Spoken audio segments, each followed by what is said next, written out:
Friends, welcome to our channel. আপোনালোক সকলোকে আমি প্ৰাগজ্যোতিষ চেনেললৈ স্বাগতম জনাইছো। আমি ইতিমধ্যে অসমৰ এক্সামৰ ৰিলেটেড বহুকেইটা ইম্পৰ্টেণ্ট ভিডিঅ' আমাৰ চেনেলত আপলোড কৰিলোঁ। যদি আপোনালোকে ভিডিঅ'বিলাক পোৱা নাই তেতিয়াহ'লে আমাৰ চেনেলৰ প্লেলিষ্টত গৈ পেলাই আপোনালোকে ভিডিঅ'বিলাক চাব পাৰিব। আৰু যদি ভিডিঅ'বিলাক ভাল পায় তেতিয়াহ'লে আমাৰ চেনেলটো ছাবস্ক্ৰাইব কৰি ল'ব, কাৰণ আগলৈও কিছুমান ইম্পৰ্টেণ্ট ভিডিঅ' আপোনালোকে আমাৰ চেনেলত পাই থাকিব। আজি আমি কেইটামান ইম্পৰ্টেণ্ট জিকে লৈ পেলাই ভিডিঅ'টো লৈ আহিছোঁ। আহক ভিডিঅ'টো ষ্টাৰ্ট কৰোঁ। পোনপ্ৰথমে ক'ব বিচাৰিছোঁ, যদি আপোনালোকে এক্সামৰ কাৰণে ভালদৰে প্ৰিপেৰেশ্যন কৰি আছে তেতিয়াহ'লে ইয়াত যিবিলাক আমি তথ্য দি গৈ আছোঁ, এই তথ্যবিলাক আপোনালোকে নোট কৰি ল'বলৈ চেষ্টা কৰিব, তেতিয়াহ'লে আপোনালোকৰ প্ৰিপেৰেশ্যনত সুবিধা হ'ব। আহক পোনপ্ৰথমৰ যোনটো কুৱেশ্যন আছে, কুৱেশ্যনটো আমি ডিছকাছ কৰোঁ। প্ৰথম কুৱেশ্যনটো আহিছে যে the length of Assam Bangladesh border is. Assam আৰু বাংলাদেশৰ বৰ্ডাৰৰ লেন্থটো কিমান হয় সেইটো বিচাৰিছে, আৰু ইয়াৰ কাৰেক্ট এনচাৰটো হৈছে আপোনালোকৰ 262 kilometre, 262 kilometre. Option C is the correct answer. Assam আৰু বাংলাদেশৰ বৰ্ডাৰৰ কথা পৰীক্ষাত আহি যাব পাৰে, চ' আপোনালোকে মনত ৰাখিবলৈ চেষ্টা কৰিব। ইয়াত যোনটো আপোনালোকৰ 4156 কিলোমিটাৰ দিয়া আছে, এইটো হৈছে আপোনালোকৰ ইণ্ডিয়া আৰু বাংলাদেশৰ বৰ্ডাৰৰ লেন্থ।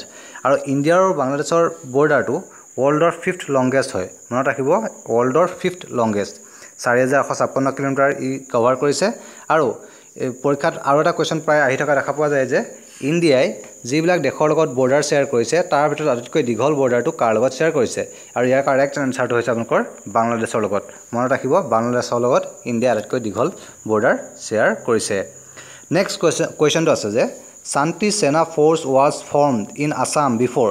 শান্তি সেনা ফ'ৰ্চ নামৰ যোনটো ফ'ৰ্চ অসমত গঠন কৰা হৈছিলে, এই ফ'ৰ্চটো কোনটো মুভমেণ্টৰ আগত গঠন কৰা হৈছিলে, আৰু ইয়াৰ কাৰেক্ট এনচাৰটো হৈছে আপোনালোকৰ কুইট ইণ্ডিয়া মুভমেণ্টৰ আগত। ঠিক আছে, option D is the correct answer. Quit India movement, অসমীয়াত যাক কোৱা হয় ভাৰত ত্যাগ আন্দোলন। ইয়াৰ কুইট ইণ্ডিয়া মুভমেণ্ট কেতিয়া হৈছিলে? 1942 চনত। 1942 চনত মনত ৰাখিব, 1942 চনত কুইট ইণ্ডিয়া মুভমেণ্ট হৈছিলে। নেক্সট কুৱেশ্যনটো আছে যে which of the following attire is used by the Bodo people to facilitate guest. যেতিয়া আলহী আহে ঘৰলৈ তেতিয়াহ'লে কি হয়, আলহীক সম্ভাষণ জনাবৰ কাৰণে আমি অসমীয়া মানুহসকলে কি কৰোঁ? গামোচাৰ ব্যৱহাৰ কৰোঁ, ৰাইট। কিন্তু এই বড়ো পিপুলসকলে কি কৰে, তেওঁলোকে আৰণাই তেওঁলোকৰ এটা ট্ৰেডিশ্যনেল গামোচাৰ নিচিনা এটা বস্তু হয়, আৰু তেওঁলোকে এইটো ব্যৱহাৰ কৰে আলহীক ফেচিলিটেট কৰিবৰ কাৰণে। ঠিক আছে। নেক্সট কুৱেশ্যনটো আছে who was the only martyr in India hanged during the quit India movement. ভাৰত ত্যাগ আন্দোলনৰ সময়ত, কুইট ইণ্ডিয়া মুভমেণ্টৰ সময়ত একমাত্ৰ ভাৰতীয় যাক ফাঁচি দিয়া হৈছিলে, একমাত্ৰ ভাৰতীয় শ্বহীদ যাক ফাঁচি দিয়া হৈছিলে, তেওঁ কোন হয় সেইটো বিচাৰিছে, আৰু ইয়াৰ কাৰেক্ট এনচাৰটো হৈছে আপোনালোকৰ কুশল কোঁৱৰ। মনত ৰাখিব, তেওঁ অকল অসমৰে নহয়, গোটেই ভাৰতবৰ্ষৰ ভিতৰত একমাত্ৰ শ্বহীদ যোনে কুইট ইণ্ডিয়া মুভমেণ্টৰ সময়ত কি হৈছিলে, তেওঁক ফাঁচি দিয়া হৈছিলে, শ্বহীদ হৈছিলে। ঠিক আছে, এইটো অতি গুৰুত্বপূৰ্ণ হৈ যায়, কাৰণ 1942 চনৰ যোনটো কুইট ইণ্ডিয়া মুভমেণ্ট হৈছিলে তাত এজনেই ভাৰতীয় শ্বহীদ হৈছিলে, তেওঁ হৈছে আপোনালোকৰ কুশল কোঁৱৰ।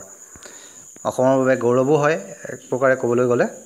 নেক্সট কুৱেশ্যনটো আছে যে who was the first chief commissioner of Assam. অসমৰ প্ৰথমগৰাকী চিফ কমিশ্যনাৰ কোন হয়?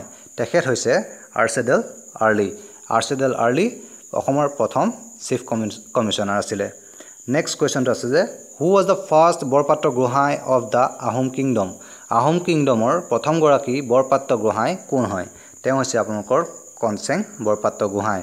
Option A is the correct answer. Next কুৱেশ্যনটো আছে যে who was popularly known as Kamata Ratna. Kamata Ratna বুলি কোনগৰাকী ব্যক্তিক জনা যায়? তেওঁ হৈছে আপোনালোকৰ অম্বিকা চৰণ চৌধুৰী। মনত ৰাখিব, অম্বিকা চৰণ চৌধুৰীক কমতা ৰত্ন বুলি জনা যায়। Option C is the correct answer. Next কুৱেশ্যনটো আছে যে who was the last governor of pre independent Assam. Pre independent আছামৰ একেবাৰে শেষৰগৰাকী গভৰ্ণৰ কোন আছিলে? তেওঁ হৈছে আপোনাৰ sir Akbar Hydari. Sir Akbar Hydari pre independent আছামৰ একেবাৰে শেষৰগৰাকী কি আছিলে? Governor. Next who was the chief minister of Assam during the Japanese invasion in India. ইণ্ডিয়াত যেতিয়া জাপানিজ ইনভেজন হৈছিলে, জাপানিজসকলে ইণ্ডিয়া আগ্ৰাসন কৰিবলৈ আহিছিলে, তেতিয়া কি হৈছিলে, তেতিয়া আপোনালোকৰ অসমৰ চিফ মিনিষ্টাৰ কোন আছিলে? তেওঁ হৈছে আপোনালোকৰ ছাৰ সৈয়দ মহম্মদ ছাদুল্লাহ। ছাৰ সৈয়দ মহম্মদ ছাদুল্লাহ সেই সময়ত অসমৰ চিফ মিনিষ্টাৰ হৈ আছিলে। নেক্সট কুৱেশ্যনটো আছে যে India's first peasant movement against the British rule was. ইণ্ডিয়াৰ প্ৰথমখন পিজেণ্ট মুভমেণ্ট মানে আপোনালোকৰ খেতিয়কসকলে কৰা মুভমেণ্টটো এগেইনষ্ট দ্য ব্ৰিটিছ ৰুল, সেইখন কোনখন হয় সেইটো বিচাৰিছে, আৰু ইয়াৰ কাৰেক্ট এনচাৰটো হৈছে আপোনালোকৰ ফুলাগুৰি ধাবা। ফুলাগুৰি ধাবা হৈছিলে 1861 চনত, ৰাইট।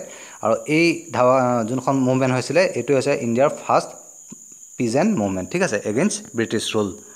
নেক্সট কুৱেশ্যনটো আছে যে who was not an Indian minister under the dyarchy scheme dyarchy স্কিমৰ আণ্ডাৰত কোনগৰাকী ইণ্ডিয়ান মিনিষ্টাৰ নাছিলে সেইটো বিচাৰিছে আৰু ইয়াৰ কাৰেক্ট এনচাৰটো হৈছে আপোনালোকৰ গোপীনাথ বৰদলৈ বাকী দুইগৰাকী কি হয় তেওঁলোক ডায়াৰ্কি চিষ্টেমৰ আণ্ডাৰত মিনিষ্টাৰ হৈ আছিলে নেক্সট কুৱেশ্যন আছে যে when was the diarchy system introduced in Assam province Assam প্ৰভিন্সত ডায়াৰ্কি যোনটো চিষ্টেম ডাবল ৰোল বুলি যোনটো কোৱা হয় এই চিষ্টেমটো কেতিয়া ইন্ট্ৰোডিউস কৰা হৈছিলে ইয়াৰ আনসাৰ হৈছে আপোনালোকৰ 1919 চনত মনত ৰাখিব 1919 চনটো এটা ইম্পৰ্টেন্ট ইয়াৰ হয় কাৰণ এই বছৰতে কি হৈছিলে জালিয়ানৱালা বাগৰ যোনটো মেছেকাৰ হৈছিলে এটো 1919 চনতে হৈছিলে নেক্সট কুৱেশ্যনটা আহিছে যে বেহুলা উপাখ্যান was written by বেহুলা উপাখ্যান কোনে লিখিছিলে হেতু বিচাৰিছে আৰু ইয়াৰ কাৰেক্ট আনসাৰ হৈছে আপোনালোকৰ দুৰ্গাবৰ কায়স্থদেৱে বেহুলা উপাখ্যান লিখিছিলে option C is the correct answer next কুৱেশ্যনটা আহিছে চুজ দা কাৰেক্ট ওয়ান তলৰ গিটাৰ ভিতৰত কাৰেক্ট যোনটো হয় হেতু বিচাৰি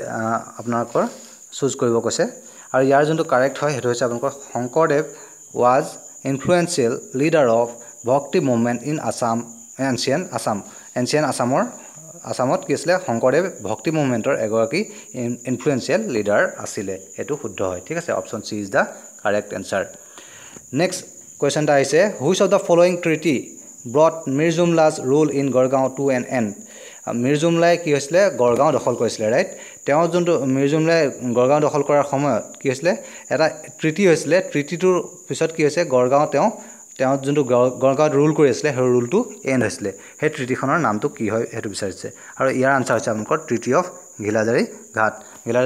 ঘিলাধাৰী ঘাটৰ যোনটো ট্ৰিটি আছিল তাৰ পিছৰ পৰাই কি হৈছে মিৰ্জুমলাই গড়গাঁও দখলৰ পৰা তেওঁ আঁতৰি যাবলগীয়া হৈছিল নেক্সট কুৱেশ্যনটা আছে যে who was the last Moamoria leader of Moamoria ৰিবেলিয়নৰ যোনটো হৈছিল মোৱামৰীয়া বিদ্ৰোহ বুলি আমি আহোম হিষ্ট্ৰীত পঢ়িবলৈ পাইছোঁ এই মোৱামৰীয়া বিদ্ৰোহৰ আটাইতকৈ শেষৰ গৰাকী মোৱামৰীয়া লিডাৰ কোন আছিল তেওঁ হৈছে আপোনালোকৰ Sarbananda Singha option C is the correct answer তেখেত হৈছে মোৱামৰীয়া ৰিবেলিয়নৰ আটাইতকৈ শেষৰ গৰাকী লিডাৰ আছিল আজিৰ ভিডিঅ'টোত এইগিটা কুৱেশ্যনে আছিল যদি আপোনালোকে ভাল পাইছে তেতিয়াহ'লে আমাৰ চেনেলটো সাবস্ক্ৰাইব কৰিব আগলৈ কিছুমান ইম্পৰ্টেন্ট ভিডিঅ' আপোনালোকে আমাৰ চেনেলত পাই থাকিব লগতে ভিডিঅ'টো লাইক আৰু শ্বেয়াৰ কৰি দিব ধন্যবাদ